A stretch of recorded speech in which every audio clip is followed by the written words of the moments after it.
दोस्तों नमस्कार, किसान उज्ज्वला प्लांटेशन के चंदन एकेडमी चैनल पर आपका हार्दिक स्वागत है।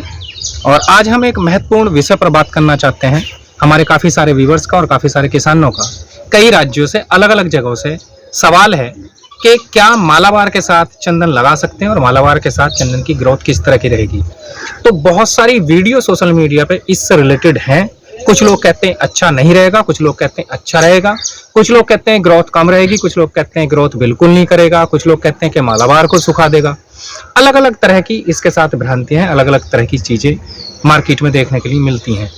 आपने देखा होगा कि हमने कई जगह डेमो प्लांट लगवा रखे हैं मालाबार के साथ, सागवान के साथ, नींबू के साथ, किन्नू के साथ, माल्टे के साथ, संतरे के साथ लगवा रखे हैं।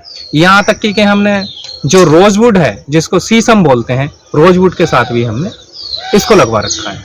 तो अलग अलग तरह से हमने प्लांट लगवा रखे हैं। आज जहाँ पर हम हैं, यहाँ पर हमने प्लांट लगवा रखे हैं चंदन के मालाबार नीम के साथ में। और ये पौधे जो लगे हुए हैं, ये 2-4-6 महीने के लगे हुए नहीं है कि अभी स्टार्टिंग फेज है या क्या है। इसकी हाइट अगर आप देखेंगे तो आप देख लेंगे इसकी हाइट बहुत अच्छी जा चुकी है, लगभग 15 से 17 फुट के करीब होगा। और यहाँ पर ये 2 पेड़ लगे हुए हैं।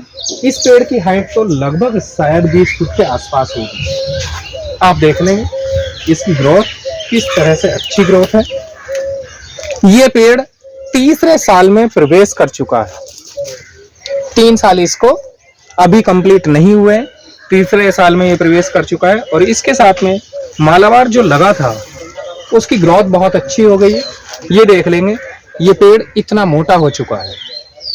इसके साथ जो मालाबार लगा हुआ है, जैसा कि हम कहते हैं कि कुछ दूरी पर प्लांट लगाना होता है, जो होस्ट प्लांट है दूरी पर लगाएंगे, तो ये इससे कुछ दूरी पर लगा हुआ है। जो दूसरा पेड़ है उसके साथ भी मालाबार लगा हुआ है। मालाबार आप देख लेंगे, ये चंदन का पेड़ है और इसके साथ में एक मालाबार ये लगा हुआ है और एक मालाबार ये लगा हुआ है। मालाबार की ग्रोथ आप देख लेंगे किस तरह की इसकी है, काफी बड़ा ये हो चुका है। तो ये 2 साल से ज्यादा के पेड़ हैं। तो जो लोग कहते हैं कि मालाबार के साथ नहीं हो पाएगा, मालाबार सूख जाएगा, मालाबार इसे सुखा लेगा, तो प्रत्यक्ष को प्रमाण की कोई आवश्यकता नहीं है। आप यहाँ पर देख रहे हैं इनकी ग्रोथ किस तरह की है। हाँ, इन पेड़ों में कुछ कमियां की गई हैं, जैसे इसका ब्रांच लीडर तय नहीं कर पाए हैं। और बार बार हम किसानों से कहते हैं कि आप इसका ब्रांच लीडर जरूर तय करिएगा। इसका ब्रांच लीडर हमें एक ही रखना होगा। जिस समय ये ग्रोथ पर था तो उस समय इसका ब्रांच लीडर तय करना था, इसमें केवल एक ही ब्रांच रखनी थी, लेकिन इसकी एक ब्रांच नहीं रखी गई, यहाँ से 2 ब्रांचें निकल गई। तो ध्यान रखें कि आप जब भी प्रूनिंग करेंगे तो आपको ब्रांच लीडर तय करना पड़ेगा। अगर आप चैनल पर पहली बार हैं तो चैनल को सब्सक्राइब कर लें, वीडियो को लाइक और शेयर अवश्य करें। और अगर आप भी प्लांटेशन करना चाहते हैं तो ये स्क्रीन पर हमारा नंबर दिखाई दे रहा है, आप इस पर संपर्क कर सकते हैं। 70 17 43 55 97।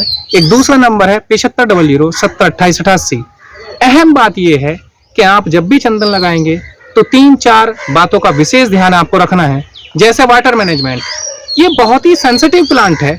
ऐसा नहीं है कि आपने पौधा लगाया और ये चलने लगेगा। ये प्रकृति का पहला ऐसा पौधा है जो अर्ध परजीवी है, अपने भोजन के लिए दूसरे पौधों पर निर्भर करता है। जैसा कि IWST हो या कोई भी संस्थान हो, जो भी इस पर रिसर्च कर रहे हैं, जो भी इस पर काम कर रहे हैं, किसी एक व्यक्ति ने यह नहीं कहा है कि ये पौधा अकेला चल जाएगा। और जहां पे अकेला लगा है तो वहां पर आपने देखा भी होगा कि ये पौधा ग्रोथ नहीं करता है या 2-4-6 महीने के बाद मर जाता है, ये समाप्त हो जाता है। तो आपसे निवेदन है कि आप अच्छी तरीके से वाटर मैनेजमेंट रखें। वाटर मैनेजमेंट के बारे में हम केवल ये कह सकते हैं कि अगर किसी व्यक्ति को कुछ समय के लिए पानी में डुबा दिया जाए, केवल 2 मिनट के लिए, और फिर ये कहा जाए कि केवल 2 ही मिनट के लिए तो डुबाया था, बाकी तो ये ठीक था, तो उन 2 मिनट में ही तो वो मर जाएगा। ऐसे ही अगर उसका मुंह बंद कर लिया जाए और सांस ना दी जाए, उसको सांस ना आने दी जाए, और कहा जाए कि 2 मिनट ही तो केवल सांस नहीं ले पाया, वे 2 मिनट ही तो कीमती हैं। इसी तरीके से ये प्रकृति का बहुत ही सेंसिटिव प्लांट है। न तो इसे बहुत अधिक पानी की जरूरत है, न बहुत कम पानी की जरूरत है। तो वाटर मैनेजमेंट बहुत ज्यादा जरूरी है। होस्ट मैनेजमेंट, क्योंकि मैं तो ये कहना चाहूंगा, इसके लिए ऐसे शब्द प्रयोग करूंगा कि ये एक तरह से प्रकृति में राजा पौधा है, अपने साथ रसोइया रखता है। रसोइया कहेंगे जो इसका होस्ट प्लांट इसके साथ में है, वो एक तरह से रसोइया है, इसे अपने भोजन बना करके देता है।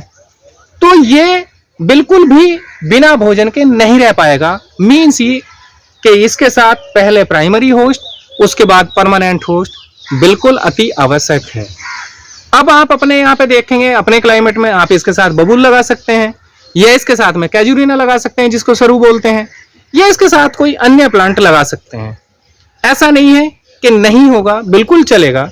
और कई तरह की भ्रांतियां इसके प्रति हैं कि इसको बिल्कुल रेतीली जमीन में ही लगा सकते हैं, दोमट मिट्टी में लगा सकते हैं। ऐसा नहीं है, मिट्टी के पीएच पर और वाटर टीडीएस पर डिपेंड करता है। हाँ, एक बात अहम मैं जरूर कहना चाहूंगा कि आप जब भी ये प्लांट लगाएं तो जिम्मेदारी केवल और केवल, फिर मैं कहना चाहूंगा, आप अपनी निर्धारित अवश्य कर लें कि आपकी क्या क्या जिम्मेदारियां हैं। पूर्ण विश्वास के साथ आप प्लांटेशन करें। जो लोग आधे अधूरे मन से प्लांटेशन करते हैं वो सक्सेस नहीं होते हैं, बड़ी कड़वी बात है।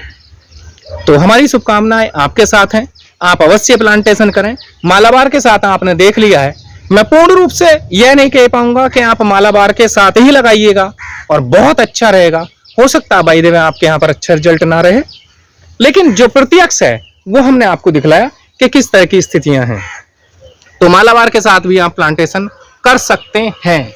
वो डिपेंड करता है वहां की स्थितियां पर कि आपके यहाँ पर किस तरह की मिट्टी है, उसका मिट्टी का पीएच क्या है, वाटर टीडीएस क्या है, आप किस तरह से वाटर मैनेजमेंट वहां पर रखते हैं, ट्रीटमेंट मैनेजमेंट कैसा रखते हैं। ये सारी बातों पर निर्भर करेगा। पौधे आपके बहुत अच्छी ग्रोथ करेंगे। सभी चंदन के किसान भाइयों को बहुत बहुत शुभकामनाएं।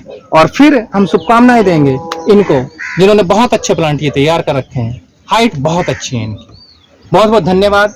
नमस्कार। Thank you.